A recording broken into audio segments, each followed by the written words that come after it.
June 11th, 1940, Toledo, Ohio. The Willys Overland Motor Company.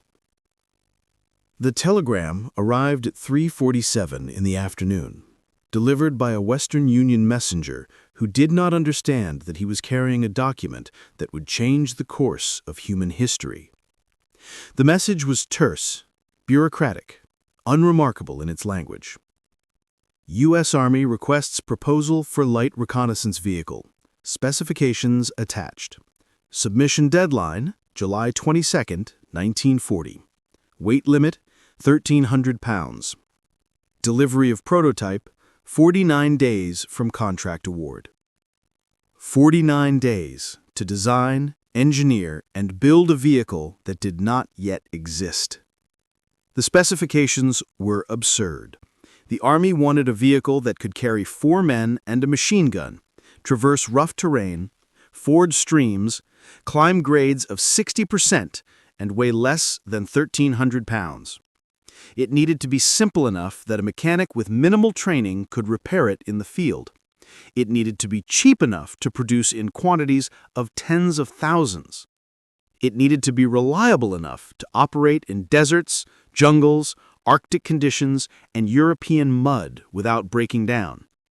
It needed to be, in other words, impossible. Joseph W. Fraser, president of Willys Overland, read the telegram 3 times. His company was struggling. The Depression had devastated American automobile manufacturers. Willys was on the edge of bankruptcy. They had laid off workers. They had closed plants. They were surviving month to month on diminishing orders and hope. This contract could save them, or it could bankrupt them trying. Fraser called his chief engineer, Delmar G. Barney Roos, into his office. Roos was 52 years old, a brilliant automotive engineer who had worked for Locomobile, Marmon, and Studebaker before joining Willys. He had designed engines. He had solved problems that other engineers had dismissed as unsolvable. He was competent, experienced, and utterly realistic about what could and could not be done. Fraser handed him the telegram. Roos read it. Then he read it again. "This is impossible," he said. "I know," Fraser replied. "We can't build this in 49 days." "I know. The weight limit alone makes it impossible. A vehicle with this capability would weigh at least 2,000 pounds. "I know." They stared at each other for a long moment. "We have to try anyway," Fraser said. Roos nodded slowly. "Yes, we have to try anyway." What neither man knew, sitting in that office in Toledo on a summer afternoon in 1940, was that they were about to create a machine that would become as essential to Allied victory as any tank, any bomber, any battleship. They did not know that German officers would eventually call it the most dangerous piece of American equipment deployed in the war. They did not know that it would be produced in quantities exceeding 600,000 units. They did not know that 70 years later, people would still be driving descendants of the machine they were about to design. They knew only that the specifications were impossible, and that they had 49 days to make the impossible real. The competition, summer 1940. Willys was not alone in receiving the Army's request. The military had sent the same specifications to 135 American automobile manufacturers. Most ignored it. The specifications were too demanding, the timeline too short, the profit margins too uncertain. But 3 companies decided to compete: Willys Overland, American Bantam Car Company, and Ford Motor Company. Bantam was the smallest of the 3, a struggling manufacturer of small cars based in Butler, Pennsylvania. They had no resources, no spare capacity, no margin for error. But they had a brilliant engineer named Karl Probst, who believed the vehicle could be designed if you were willing to abandon every conventional assumption about automobile engineering. Ford was the opposite: massive, resource-rich, capable of producing anything. But Ford was also conservative, methodical, skeptical of military contracts that demanded innovation rather than mass production of existing designs. Willys was in the middle, experienced enough to understand the challenge, desperate enough to take risks, and led by an engineer in Barney Roos who had spent his career solving problems that seemed impossible. The race began. Bantam delivered the first prototype, the Bantam reconnaissance car, in September 1940. It was brilliant in its simplicity. Probst had stripped away everything unnecessary, creating a vehicle that weighed exactly 1,850 pounds, 550 pounds over the Army specification, but functional, reliable, and proven. The Army tested it. The results were extraordinary. The vehicle performed beyond expectations. It climbed hills, it forded streams, it carried loads. It was everything the Army wanted, except it was too light. The Army had underestimated what the vehicle would need to carry. The 1,300-pound limit was a mistake. The real requirement was closer to 2,160 pounds. The specifications were revised. Willys and Ford, still developing their prototypes, adapted to the new specifications. Bantam, having already delivered, had to redesign. By November 1940, all three companies had working prototypes. The Army conducted extensive testing. All three vehicles were excellent. All three exceeded expectations in different ways. But Willys had an advantage: the engine.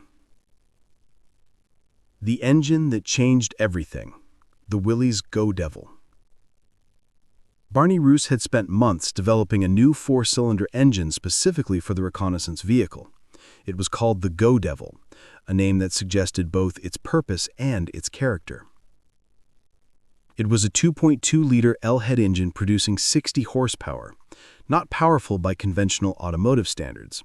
But the Go Devil had something more important than raw power: torque. Low-end torque that allowed the vehicle to climb steep grades, pull heavy loads, and operate in conditions where conventional engines would stall. More importantly, the engine was simple. It had few moving parts. It could be repaired by a mechanic with basic tools. It could run on low-grade fuel. It could operate in extreme temperatures without overheating or freezing. It was not the most sophisticated engine ever designed. It was the most practical.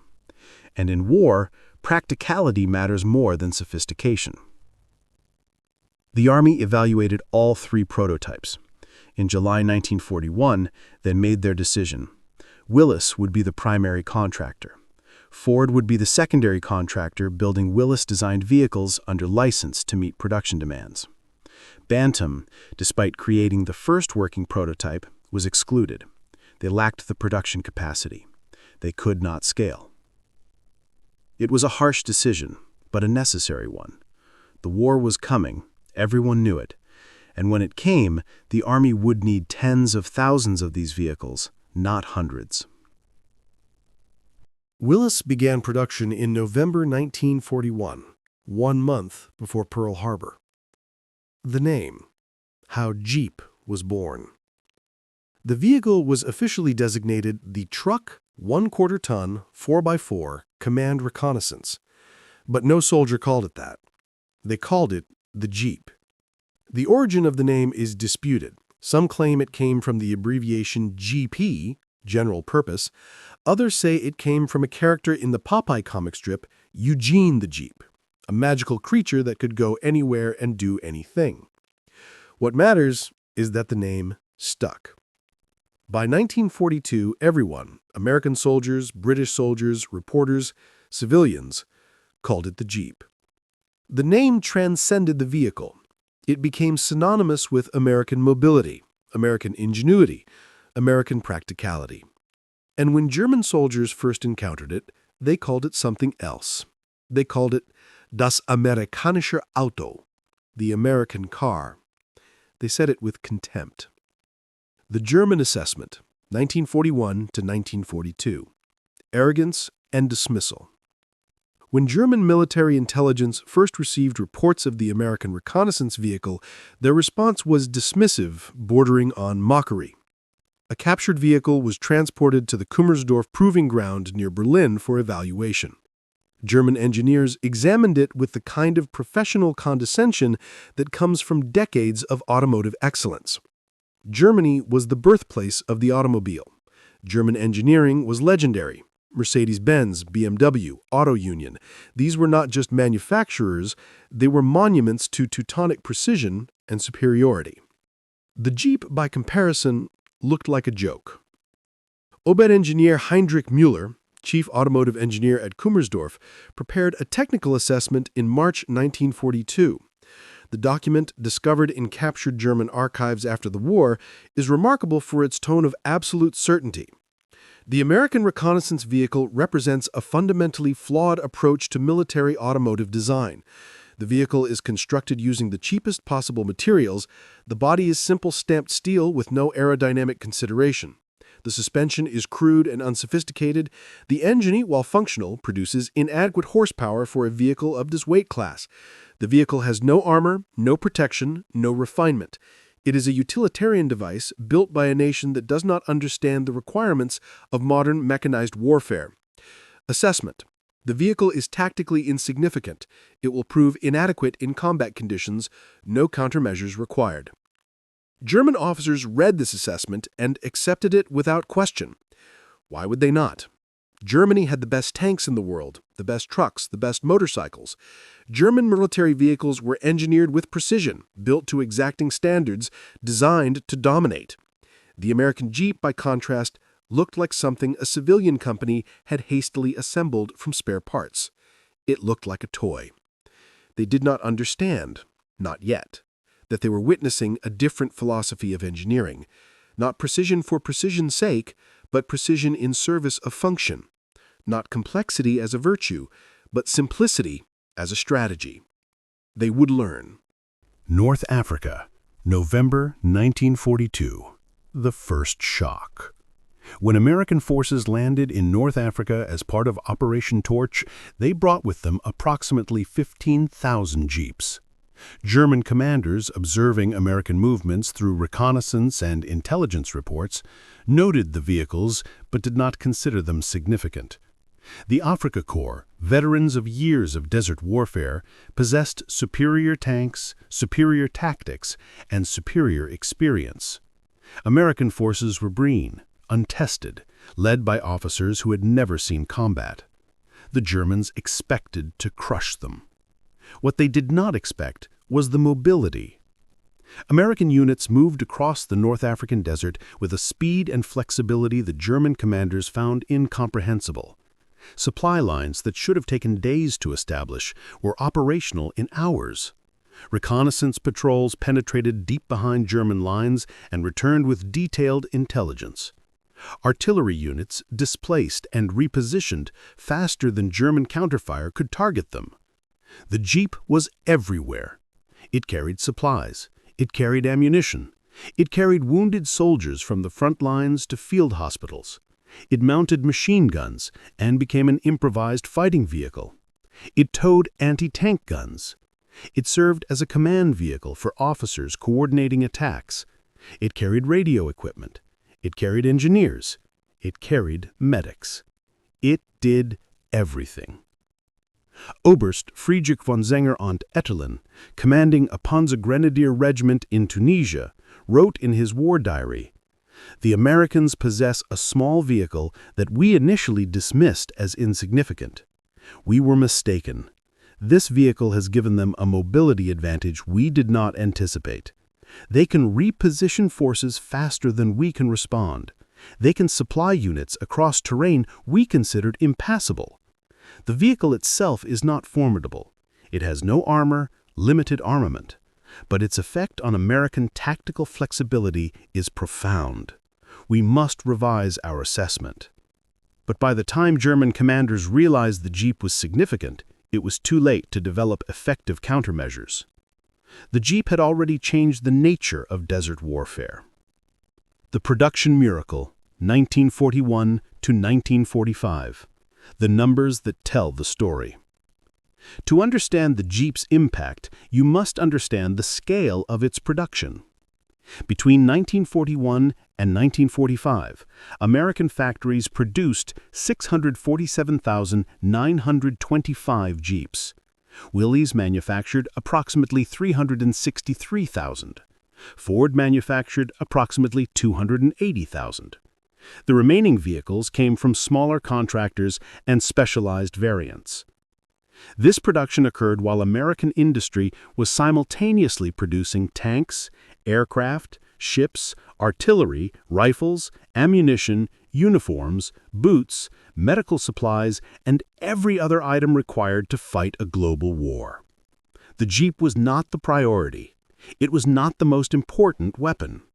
It was not the most expensive program. It was simply a small vehicle that needed to be produced in vast quantities to support military operations. And American industry produced it without strain, without drama, without heroic effort. It was routine. It was what American factories did. At the Willys plant in Toledo, production reached 189 Jeeps per day by 1943. Every 7.5 minutes, a completed Jeep rolled off the assembly line. Workers, many of them women, many of them previously unemployed, many of them with no automotive experience, assembled vehicles with a precision and efficiency that would have seemed impossible just 2 years ago. At the Ford plant in Richmond, California, production reached similar levels. The plant operated 3 shifts, 24 hours a day, 7 days a week. Steel arrived by rail, components arrived by truck. Engines arrived from supplier factories across the Midwest. Everything converged on assembly lines where workers fit pieces together with choreographed efficiency. The Jeep was designed to be mass-produced. Every component was standardized. Every bolt was interchangeable. Every part could be replaced by a mechanic in the field using parts from any Jeep, regardless of manufacturer. This was not accidental. This was intentional design philosophy. The Germans built vehicles like they built everything, precisely, excellently, individually. Each vehicle was a masterpiece of engineering. Each vehicle was unique.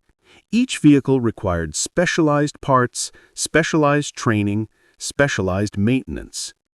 The Americans built vehicles like they built everything, practically, efficiently, identically. Each vehicle was exactly like every other vehicle. Each vehicle could be repaired using standard parts.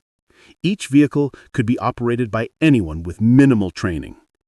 The German approach produced superior individual vehicles. The American approach produced superior logistics. And logistics wins wars. Sicily, Italy, France, the Jeep everywhere.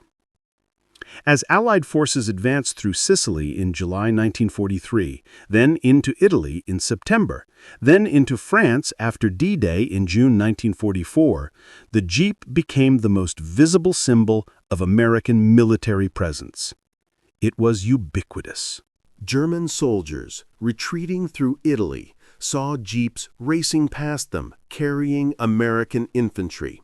Saw Jeeps mounting .50 caliber machine guns, providing mobile fire support.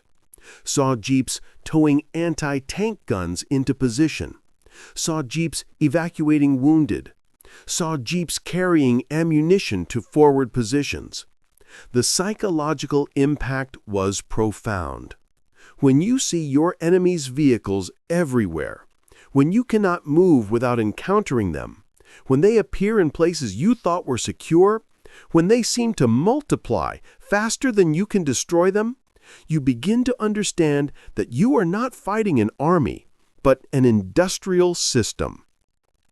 Generalleutnant Fritz Bayerlein, who had served under Rommel in North Africa and now commanded Panzerlehr Division in France, wrote after the war, "The American Jeep was the most dangerous piece of equipment the Allies possessed, not because it was fearsome in itself, but because it represented American industrial capacity. For every Jeep we destroyed, 5 appeared. For every Jeep we captured, 10 were already moving to the front. The vehicle was everywhere. It allowed the Americans to move supplies, reposition forces, conduct reconnaissance, evacuate wounded, all with a speed we could not match. Our vehicles were superior in individual capability, but we had too few. The Americans had too many. In war, numbers matter more than quality. The Jeep proved this principle absolutely. The Russian front. Lend-Lease. The Jeep goes east. Under the Lend-Lease program, the United States supplied the Soviet Union with approximately 50,000 Jeeps between 1942 and 1945. Soviet commanders, initially skeptical of American equipment, became enthusiastic advocates of the Jeep. Marshal Georgy Zhukov, the most successful Soviet commander of the war, said in a post-war interview, "Without American production, the Red Army could not have moved as it moved. The Americans sent us jeeps, trucks, food, fuel, raw materials. The Jeep was particularly valuable. Our vehicles were heavy, crude, slow. The American Jeep was light, fast, reliable. We used them for reconnaissance, for command vehicles, for supply transport. Soviet soldiers called them Willys. They knew the manufacturer. They loved those vehicles. Simple to operate, simple to repair, never broke down." German soldiers fighting on the Eastern Front encountered Jeeps in Soviet service and experienced a moment of cognitive dissonance. The vehicle they had dismissed as an American toy was now being driven by Soviet soldiers, penetrating German defensive positions with disturbing regularity. The Germans had no equivalent vehicle, nothing with comparable mobility, nothing with comparable reliability, nothing that could be produced in comparable quantities. They had motorcycles with sidecars, fast but vulnerable, unable to carry significant loads. They had Kübelwagons, decent utility vehicles but underpowered and limited in off-road capability. They had trucks, heavy, fuel inefficient, requiring paved roads. They had nothing like the Jeep. And the absence of that capability was slowly costing them the war. The captured Jeeps, German use and admiration. As the war progressed, German forces captured thousands of Jeeps. Some were abandoned by retreating Allied forces. Some were seized in ambushes.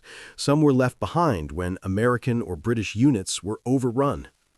German soldiers, rather than destroying these captured vehicles, immediately pressed them into service. This was extraordinary. German military doctrine typically called for captured enemy equipment to be destroyed or sent to the rear for intelligence evaluation.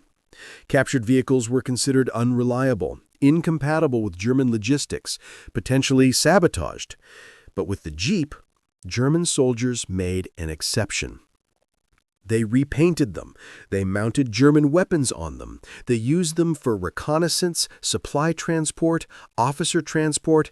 They preferred them, in many cases, to their own vehicles. A captured German soldier, interrogated after the Battle of the Bulge in December 1944, was asked about the Jeep. His response, recorded by American intelligence, was candid. "Your Jeep is the best vehicle in this war. Better than anything we have. We capture them whenever possible. They never break down. They go anywhere. They carry everything. Our officers want them. Our mechanics want them. If Germany had built a vehicle like this, instead of focusing on heavy tanks and complicated equipment, perhaps the war would be different." The Jeep represented a fundamentally different approach to military engineering. German military vehicles were designed by engineers who valued precision, sophistication, and individual excellence. A German military truck was a marvel of engineering. Powerful engine, robust construction, carefully designed for maximum capability. But this sophistication came at a cost. German vehicles were expensive to produce, difficult to repair, required specialized parts, and could not be manufactured in the quantities required. The Jeep was designed by engineers who valued function over form, simplicity over sophistication, quantity over individual excellence. Barney Roos and the Willys engineering team had made hundreds of small decisions that reflected this philosophy. They used a simple L-head engine instead of a more powerful overhead valve design because the L-head was easier to manufacture and repair. They used stamped steel body panels instead of formed aluminum because stamped steel could be produced faster and cheaper. They used a simple leaf spring suspension instead of more sophisticated designs because leaf springs were reliable and easy to replace in the field. Every decision prioritized practicality. Every decision anticipated mass production. Every decision assumed that the vehicle would be operated by soldiers with minimal training and repaired by mechanics with limited tools. This was democratic engineering. Engineering for the common soldier, not the specialist. Engineering that empowered ordinary people to do extraordinary things. And in war, that kind of engineering wins.